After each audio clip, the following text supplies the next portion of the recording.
Hi மக்களே, சூப்பரான ஒரு கனவா தொக்கு தாங்க செய்ய போகிறோம். இது சைட் டிஷ்ஷாகவும் நம்ம வச்சுக்கலாம், மெயின் டிஷ்ஷாகவும் வச்சுக்கலாம்.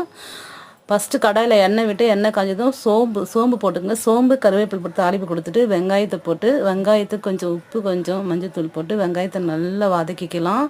நல்லா வதங்கின கையோடு தக்காளி சேர்த்துக்கலாம். தக்காளி ஒரு 300 கிராம் தக்காளினா ஒரு 250 கிராம் வெங்காயம், 1/2 கிலோ கனவா, இதுதான் அளவு. உப்பு மஞ்சள் காரம் மசாலா பொடிலாம் அது நமக்கு தேவையான நம்ம போட்டுக்கலாம்.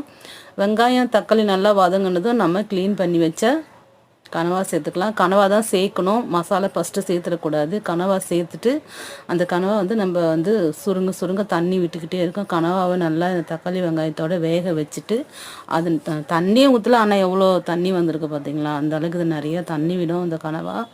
இது நல்லா தண்ணி நல்லா சுருங்கி அந்த தண்ணி சுண்டுற பக்குவத்தில் நம்ம மசாலா சேர்த்துக்கலாம். மிளகு, ஜீரகம், சோம்பு, தனியா இதெல்லாம் நம்ம கொஞ்சம் வறுத்து அரைச்சி தேவையான காரத்துக்கு ஏற்ற காஞ்ச மிளகாத்தூள், கொஞ்சம் கரம் மசாலா இதெல்லாம் நம்ம சேர்த்து கனவாவோட நம்ம சேர்த்து அப்படியே கிரேவியை நம்ம அப்படியே கொஞ்சம் ரொம்ப கிரேவியாக பண்ணோம்னா அது ரொம்ப ட்ரை கிரேவியாக பண்ணால் நல்லாயிருக்கும்.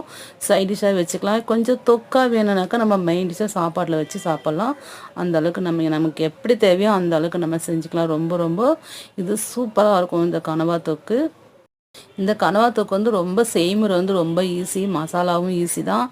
சட்டுன்னு நம்ம ஒரு மிளகு, 1 ஸ்பூன் மிளகு, 1 ஸ்பூன் தனியா, 1 ஸ்பூன் சோம்பு, 1/2 ஸ்பூன் ஜீரகம் இதையெல்லாம் நம்ம எடுத்து காரத்துக்கு தேவையான காஞ்ச மிளகா, தனி மிளகாத்தூள் வீட்டில் வச்சுருந்தாலும் பரவாயில்ல, நம்ம மிளகாவும் சேர்த்துக்கலாம். அப்படி இல்லைனாக்கா அப்படியே வறுத்து சின்ன ஜாரில் போட்டு அப்படியே அரைச்சி எடுத்து ஒரு பவுடரை நம்ம எடுத்துக்கலாம்.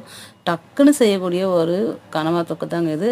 கனவா தொக்கில் ஏன் நம்ம தக்காளி வெங்காயம் வதங்கினதோடு நம்ம கனவா போடுறோம்னாக்கா அப்போ தான் அடி பிடிக்காமல் வரும். நம்ம மசாலா போட்டு நம்ம அதுக்கப்புறம் கனவா பண்ணால் அடி பிடிக்கிறதுக்கு நிறைய வாய்ப்பு இருக்குது. இது தாங்க அதுக்கு ரீசனு. ட்ரை பண்ணி பாருங்கள் மக்களே.